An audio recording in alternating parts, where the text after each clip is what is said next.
gracias.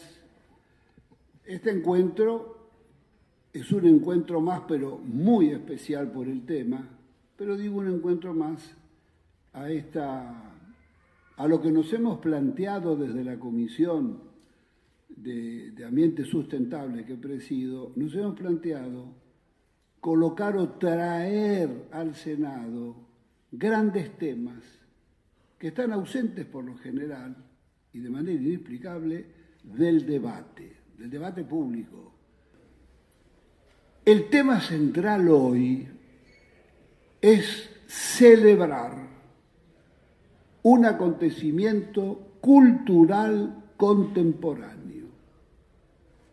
Frente a la tragedia del calentamiento global, frente a la dimensión de este problema que amenaza la vida de miles de especies de la naturaleza, que amenaza con el agua, que amenaza con la vida misma, el tema de la defensa ambiental, el tema del calentamiento global y el tema de la sociedad causante de semejante deterioro es un tema mayúsculo.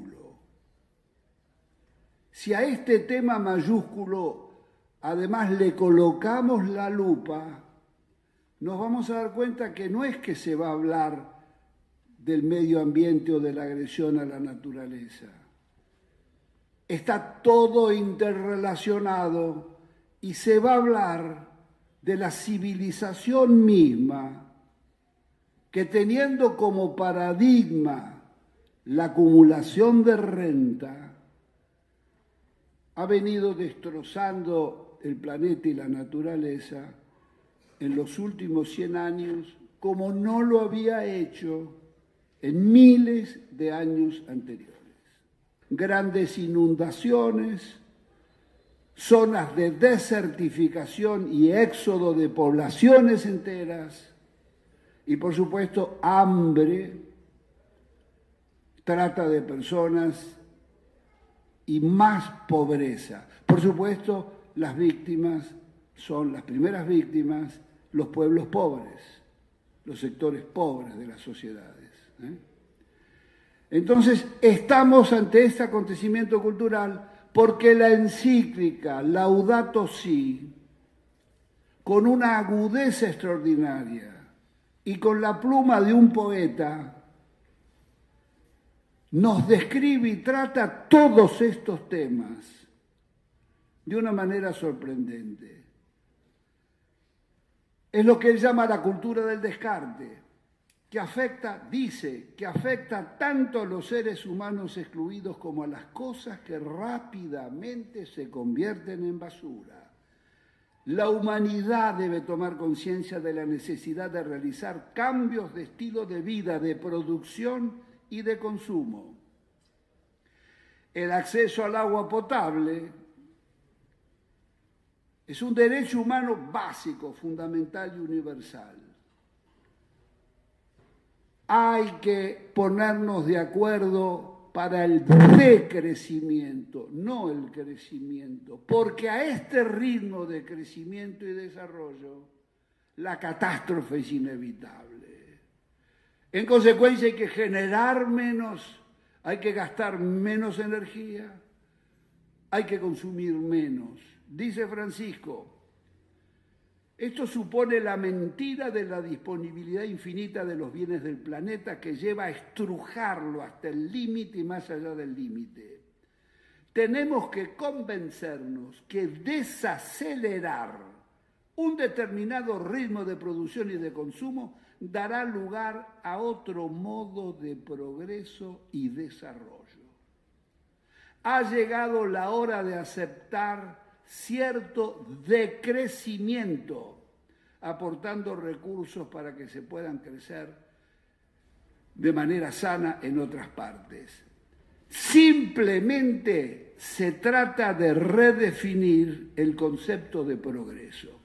Por lo tanto, trabajar por el cambio cultural significa trabajar para hacer realidad los derechos de la naturaleza y que la naturaleza deje de ser puro objeto de mercantilización.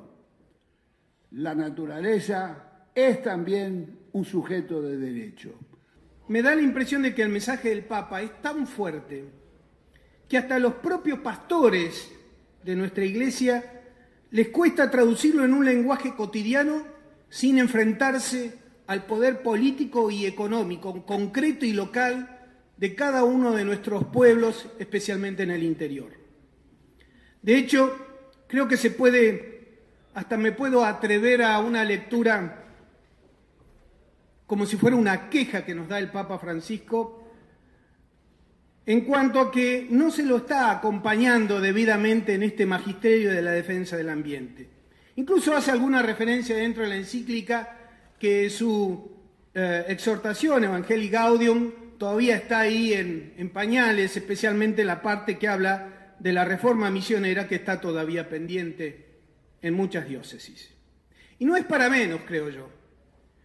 Yo creo que las resistencias internas, y ni que hablar de las vapuleadas que le pegan en los medios escritos y orales del norte, el Tea Party, los medios españoles y también muchos importantes medios de comunicación en Argentina, son feroces, son ataques despiadados por esta denuncia que él hace de este capitalismo salvaje. Me parece que en mis aportes periódicos en la defensa con el ambiente siempre resalto esta posibilidad concreta, permanente, que tenemos dentro de nuestras movilizaciones y de nuestras organizaciones en torno al diagnóstico. Yo creo que no podemos quedarnos en el diagnóstico y debemos crear espacios concretos de acciones puntuales, acciones judiciales, dirigidos a corregir estas cosas que espantan, como nos contaba recién Pino en su introducción. Por eso yo me identifico con Francisco cuando nos dice que el objetivo no es recoger información, como muchos hacemos y como hay en muchos blogs en Internet, o saciar nuestra curiosidad, sino tomar dolorosa conciencia, nos dice el Papa, atrevernos a convertir el sufrimiento personal en un sufrimiento de cada uno de nosotros, lo que le pasa al mundo, y así reconocer cuál es la contribución que cada uno puede hacer. La grandeza de la encíclica, entonces, a mí me parece que es una de las primeras cosas que habría que recordar y que enfatizar, ¿no? La posibilidad de que de pronto, desde una autoridad moral, se digan una cantidad de cosas y que tengan la resonancia que las miles de voces que aunábamos no teníamos, ¿no? Y que además establezca hasta en los pequeños actos de la vida una disciplina posible para que acordemos con la gran estrategia de la supervivencia, ¿no? Lo que sorprende es la sordera argentina. Muchas veces en estas últimas semanas me he dicho qué mal debemos de estar para que no haya un intendente que tome esta encíclica para hacer lo que propone, que son temas sencillos: separar la basura, reforestar.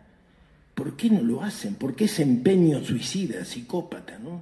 Sorprende también en la propia Iglesia argentina. Yo creo que ha habido un silencio muy fuerte, ¿no?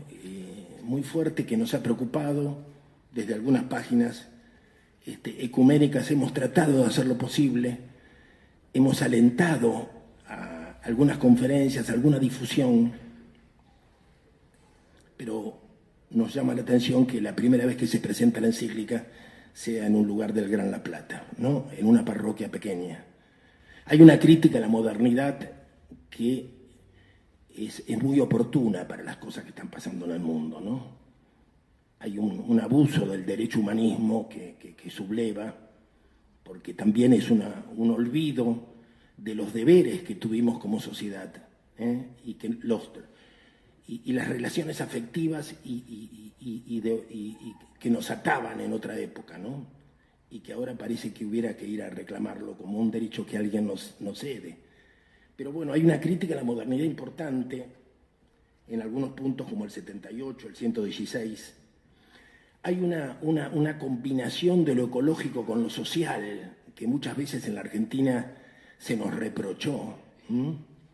Lo social y lo ecológico están absolutamente ligados. Nunca imaginamos una ecología sin el cambio social, ¿no? Y en este caso hasta se habla de que los daños en la ecología son nada más que el reflejo del malestar interior del hombre. Claro que sí, ese es el problema. Es muy fuerte que lo diga el Papa. Y después hay varios capítulos como el 107, el 108 dedicados a la tecnociencia que a mí me parece que son imperdibles. Son, en una charla que di en Rosario hace una semana, me atreví a decir que eran casi subversivos, al menos para la sociedad argentina. El modo en que la ciencia ha dejado de serlo, para ser un discurso más. El modo en que la ciencia se ha hecho empresarial, que se ha mezclado con la tecnología para hacer una tecnociencia que está en todas las instituciones y universidades argentinas manejada por la financiación, hasta el punto que no podemos creer nada, prácticamente nada de lo que dicen nuestros científicos, sin investigar antes quién está detrás y quién financió, quién becó. La tecnociencia que nos lleva a que la política también se haya transformado en la tecnopolítica, ¿no? Yo aprovecho para rendir un pequeño homenaje a Oscar del Barco, un filósofo cordobés que ha buscado el autoexilio, pero que nos ha hablado mucho de esto, de cómo se ha desvirtuado la política, ¿no? Por supuesto, yo quiero aprovechar este momento para expresar también que hay algunas minusvalías, en mi parecer, en el parecer del grupo al que pertenezco, al grupo de Reflexión Rural, algunas minusvalías en la encíclica que no son importantes ante su grandiosidad, quizá. En el caso de los organismos genéticamente modificados hay un punto dedicado al tema. Me parece que podría haber sido más generoso. Yo veo ¿cómo diría? La acción solapado, la acción de Monseñor Sánchez Orondo, que hace muchos años que trabaja a favor de los transgénicos y de algunas empresas. Lo digo con razones, porque hemos tratado de participar en algunos concilios al respecto en años anteriores, se rechazó nuestra presencia. Lo mismo pasó en Campana, Zárate, cuando se hizo un encuentro también convocado desde el Vaticano hace algunos años a favor de las plantas transgénicas, que nos ocupamos de que no pudiera realizarse con éxito, digamos así. Logramos que el obispo el obispo de Campana Zárate retirara el respaldo a ese encuentro en un hotel de Campana. En fin, más allá de las diferencias que tengamos con algunos procedimientos de la Iglesia, incluyo también fundamentalmente la doctrina de la coexistencia, que fue producto de las mesas de diálogo a las cuales nosotros criticamos con toda nuestra capacidad, también desde páginas católicas y ecuménicas, porque no estuvimos de acuerdo con eso, con que haya coexistencia entre los dos modelos.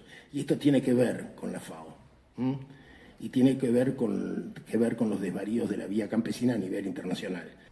Es verdaderamente lamentable que asistamos a pocos días de las elecciones en nuestro país.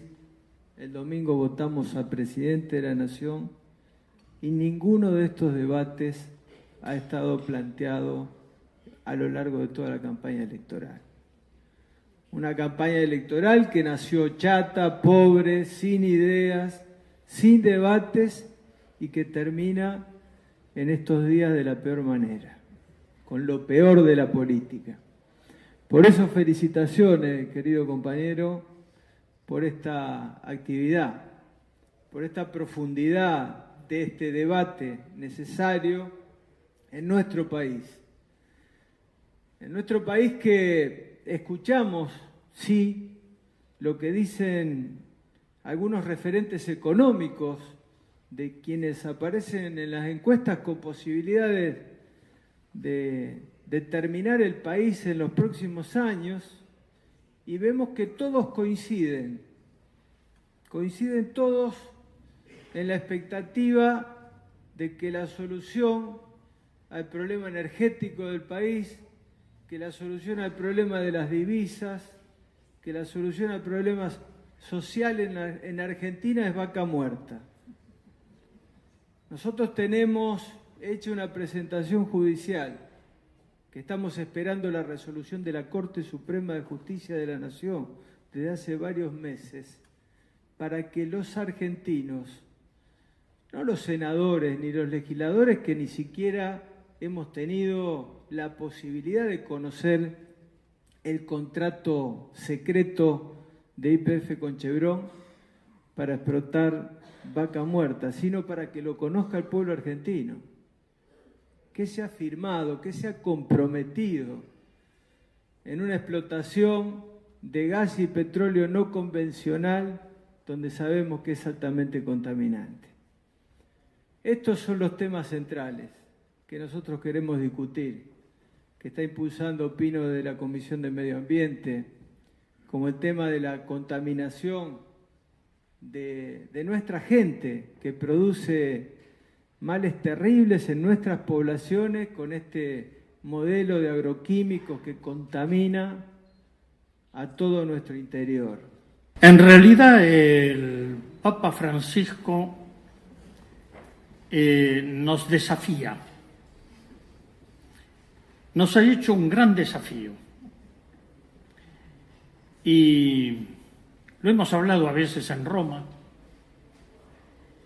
y este desafío es desde un lugar como pastor de la Iglesia, desde su espiritualidad, su visión del mundo, de la creación.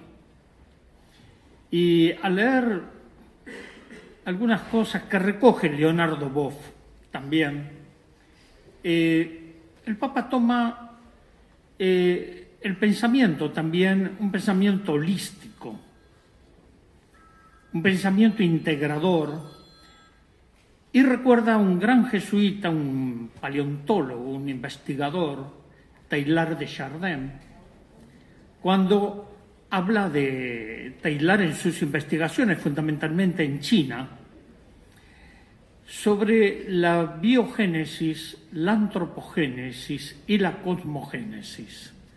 Es decir, que estamos en un proceso de transformación permanente, no hay situaciones estáticas, el mundo se transforma, nosotros no somos como ayer, somos como hoy. Y entonces este desafío del pensamiento tiene que ver también dónde estamos ubicados.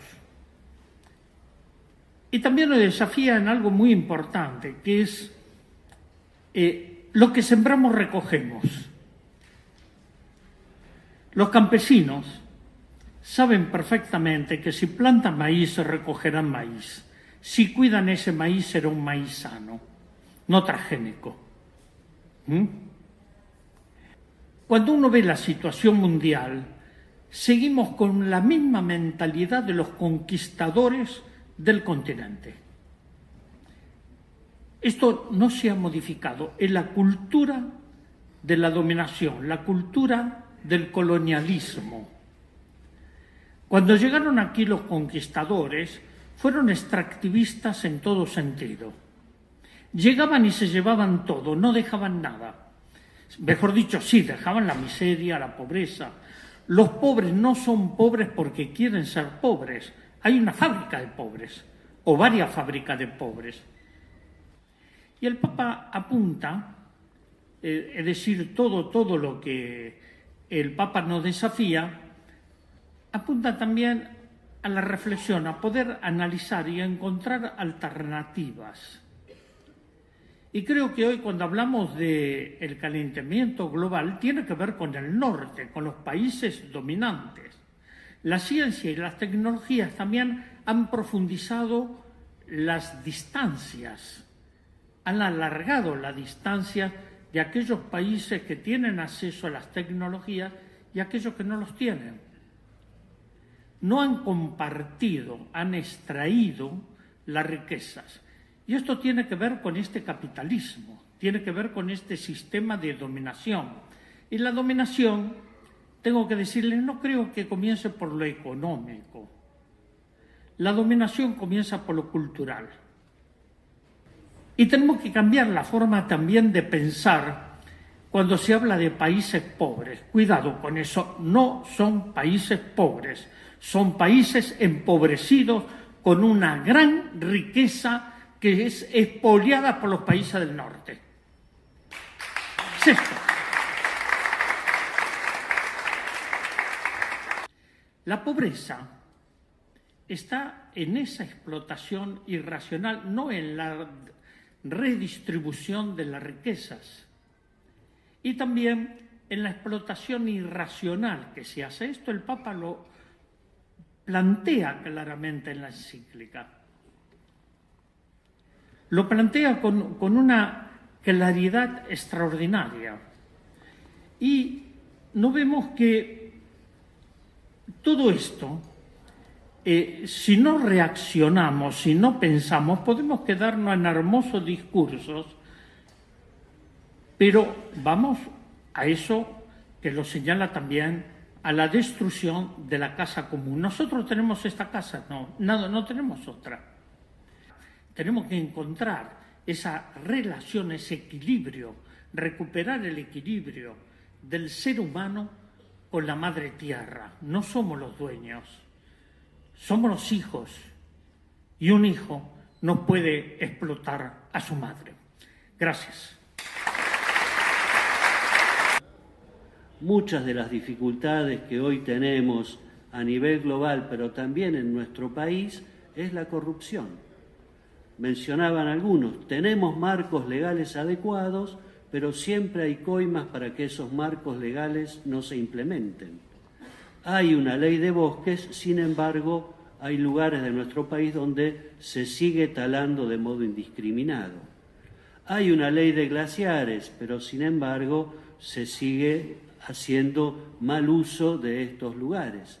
Hay reglamentación acerca de la pesca, sin embargo esas reglamentaciones hay lugares donde no se cumplen. La corrupción termina tirando a la basura los mejores marcos legales que tenemos. Y qué no decir también de los procesos dolorosos de extranjerización de la tierra. El Papa señala algo que a mí me parece que es muy importante tener en cuenta. Pino había mencionado ya en su exposición una frase acerca de esto. Quiere que terminemos con el mito del progreso material sin límites. Y en este mito, él nos llama la atención porque estamos de verdad aplicando tecnologías del siglo XXI con una mentalidad del siglo XVIII o XIX. Pensar que la naturaleza se recompone sola es un mito que hoy no es factible de poder comprobar y menos de poder tolerar como marco regulatorio. Pensamos que la naturaleza se recompone sola con esta mentalidad de quien iba al monte con un hacha y ahora avanzamos con topadoras. Pensamos que la naturaleza se recompone sola con la idea de quien iba con su caña a pescar y ahora se pesca con dinamita o cianuro. Pensamos que la naturaleza se recompone sola con una especie de idea falsa de que el progreso nada daña y que lo que daña se arregla por sí solo. Pues, queridos hermanos, no estamos en esa situación.